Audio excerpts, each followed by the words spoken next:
Hello little buddies, how are you all? I hope you are staying healthy. Today we will learn about red color. Okay children, do you know how red color is formed? Let me tell you. First we take pink color, another one is yellow color. We will mix together, it become red color, but it become red color. Now we see more red color object. Tell me what is this? Yes, you are right. This is an apple. This is an apple. What is this? Tell me what is this?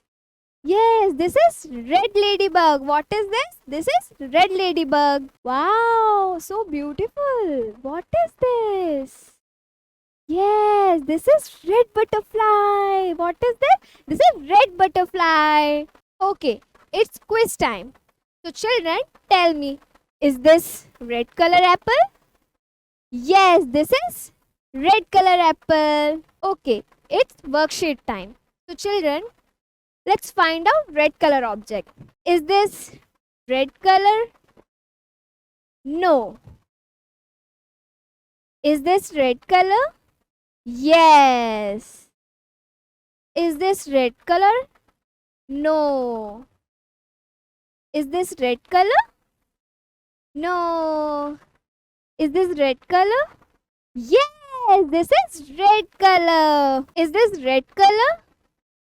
No. This is red color crayon? Yes, this is red color crayon. Okay children, I hope you all enjoyed this video. See you in next video. Bye bye.